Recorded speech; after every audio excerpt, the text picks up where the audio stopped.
आपके यहाँ कश्मीर में यूनिवर्सिटी जो है एग्रीकल्चर की, जो आसपास यूनिवर्सिटीज़ हैं या कृषि विज्ञान केंद्र वाले हैं KVK जिसको कहते हैं, वहाँ के वैज्ञानिक लोगों से आप बातचीत कीजिए। नमस्कार किसान भाइयों, इस समय हम कश्मीर में हैं। आप जान सकते हैं, आप देख सकते हैं हमारे पीछे के पहाड़, और इस समय हम कुछ किसानों के साथ खड़े हैं। तो आइए हम चर्चा करते हैं। आज की तारीख की अगर हम बात कर लें, आज की तारीख हो गई है 5 अगस्त 2022 और हमारे साथ हैं शेविर अहमद और अल्फाज अहमद। शेविर अहमद जो हैं, ये आप कहाँ से हैं शेविर अहमद जी? जी मैं डिस्ट्रिक्ट गांधरबल से हूँ। ये जिला गांधरबल, डिस्ट्रिक्ट गांधरबल सोनमार्ग में है, कश्मीर में। और ये जो है, आप कहाँ से हैं सर? जम्मू के रहने। ये डिस्ट्रिक्ट राजौरी जम्मू के रहने वाले हैं। तो हमें बहुत ही अच्छा एक एग्जाम्पल मिले हैं कि कैसे खेती करेंगे। ये अपना लाइव एक्सप्रेशन हमको एक बताएंगे, हमको बताएंगे कि किस तरीके से यहाँ खेती की जाती है, कौन कौन से खेती में क्रॉप से लगाते हैं। तो चलिए आइए हम इनसे बात करते हैं। हमको ये बताइए, आप कौन कौन सी किस्में लगाते हैं, कौन कौन सी तरह तरह की खेती होती है यहाँ कश्मीर में आपके? जी सर, यहाँ मक्की की खेती होती है, मक्की लगाते हैं हम लोग। अच्छा, तो जी सर, जी मक्की लगाते हैं और उसके बाद जनाब हम लगाते हैं चावल की, धनिया की ज़मीन होती है, धान की ज़मीन। अच्छा। उसमें लगाते हैं चावल, कश्मीरी चावल लगाते हैं। अच्छा, इन्होंने बताया कि यहाँ कश्मीर में सोनमार्ग की खासकर, क्योंकि हम जब आ रहे थे बाई रोड तो श्रीनगर में बहुत ही हमने धान देखा है और लोगों ने वही ट्रेडिशनल रुपाई वाला जो तरीका है उस तरीके से लगाते हैं। तो उसमें हमने जब इनसे पूछा है, इन्होंने बोला यहाँ मक्की और धान खूब लगता है। मक्की और धान के अलावा और क्या क्या फसल लगती है यहाँ? बाकी तो सर यहाँ मतलब पेड़ होते हैं, अखरोट होते हैं। अच्छा। और सेब होती है। सेब, पेड़ और अखरोट। हाँ, और चरी होती है। चरी जी, नाशपाती होती है। अच्छा, सेब, अखरोट, नाशपाती, ये सारी चीज़ें भी ये लगाते हैं यहाँ पे। तो इसमें हमने पूछा है इनसे कि चावल में कौन सी खासकर किस्म ये लगाते हैं। तो इन्होंने बताया है कि श्रीनगर में जो लोकल वैरायटी है वह कितने दिन की वैरायटी है? वो सर मानो क्या नाम है उस वैरायटी का? वो मानो टोटल उसका ना, जो कश्मीरी चावल है वो मतलब एक 1.5 महीने, मतलब 150 दिन के बाद तैयार होता है वो लगभग। अच्छा, 150 दिन की किस्म इन्होंने बताई है चावल की, और कश्मीरी चावल के नाम से ही फेमस है। अब वो कहाँ से सोर्सिंग करते हैं वो ये जाने, लेकिन ये चीज़ है कि बहुत ही अच्छे तरीके से इन्होंने लगाई थी। चावल जब लगाते हैं उसमें कोई ऑफ टाइप का पौधा निकलता है, कोई बीच में कुछ घास निकलती है, कुछ निकलता है, उसको फिर वही लेडीज को लगाती है, जेंट्स को निकाल देते हैं।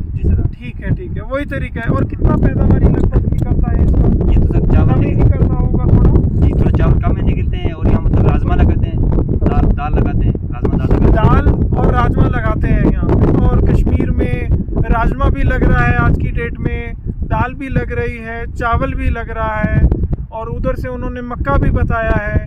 कहीं ना कहीं ये इंटरक्रॉपिंग भी कर सकते हैं। तो मैं इनको बधाई देता हूँ कि आप बहुत अच्छी खेती कर रहे हैं। इन्होंने यहाँ पे घोड़ों का प्रोफेशन है, घोड़े टूरिस्ट लोगों को घोड़े पे ये सवारी करवाते हैं। वो एक एक्स्ट्रा साइड बिजनेस है। तो उनके लिए चारे के लिए भी ये चारा भी लगाते हैं। तो बहुत अच्छी बात है। इसमें लगभग कश्मीर में कितने किसान होंगे जो नए तरीके से लगाना चाहते हैं या लगाते हैं खेती? ये कितने होंगे जो पुराने तरीके से ही लगाते हैं? जी सर, बहुत लोग पुराने तरीके से जो लगाते हैं। सर हज़ारों की तादाद। ठीक है। और आप क्या लगाते हैं सर? जम्मू में आपके हमने देखा था जम्मू में धान कम ही लगी थी। हालांकि जम्मू के आगे श्रीनगर में और जम्मू से पहले धान काफी लगी है। बिल्कुल लगी रहती है। जम्मू में क्या लगता है? सर धान भी लगती है। अच्छा, मक्की। अच्छा,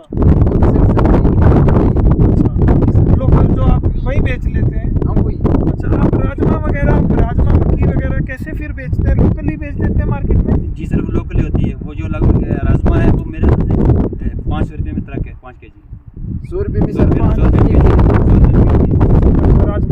सर राजमा इन्होंने बताया मार्केट में जो बिकता है। जी सर, राजमा इन्होंने बताया 100 रुपये पर केजी में राजमा ये बिकता है यहाँ से।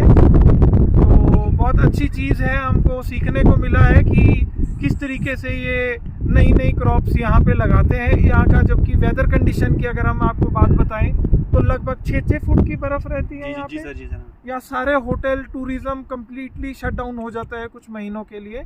और कितने महीने लगभग ये खेती वाला सिस्टम रहता है आपके यहाँ पे? ये तो सर मानो रहते हैं 4-5 महीने रहते हैं बस। उसी में आप गुजारा कर लेते हैं। अच्छा जी सर। इन्होंने बोला 4-5 महीने ही होता है 12 महीने में, एक साल में इनके पास, जिसमें ये सारी वैरायटी सारी तरह की फसलें लगाते हैं और उनको बेचते भी हैं। क्योंकि बाकी टाइम जो होता है यहाँ खूब बर्फ़ होती है, 6-6, 8-8 फुट की बर्फ़ होती है, सारे होटल सारा टूरिज्म बंद हो जाता है। 6 महीने बर्फ से ढका हुआ होता है। 6 महीने बर्फ़ से ढका होता है, 6 महीने ये कम्प्लीटली काम करते हैं। तो आपको भी बहुत बहुत बधाई, आप भी अच्छी मेहनत कर रहे हैं जम्मू में और इंशाल्लाह अच्छे से काम कीजिए, थोड़ा और अच्छे से कीजिए और नए नए कोशिश कीजिए। आपके यहाँ कश्मीर में यूनिवर्सिटी जो है एग्रीकल्चर की, मक्के की नई वैरायटी कोई हो या धान की कोई नई किस्म हो या राजमा की कोई नई किस्म हो, जो आसपास यूनिवर्सिटीज़ हैं या कृषि विज्ञान केंद्र वाले हैं, KVK जिसको कहते हैं, वहाँ के वैज्ञानिक लोगों से आप बातचीत कीजिए और उनसे आप नए नए बीज किस तरीके से आप ले सकते हैं, कहाँ से प्राप्त कर सकते हैं नए बीज, किसी भी फसल का हो, जो फसलें आपके यहाँ लगती हैं, हाँ उनके नए बीज को आप लगा के वो एक्सपेरिमेंट के तौर पे ज़रूर लगाइए साइड में थोड़ा सा, ताकि आपको फ़र्क दिखे कि पैदावारी हो सकता है नए वाले बीज की ज़्यादा पैदावारी आने की हमको आशंका लगती है कि नए बीज के जो पैदावारी होगी वो ज़्यादा निकलेगी।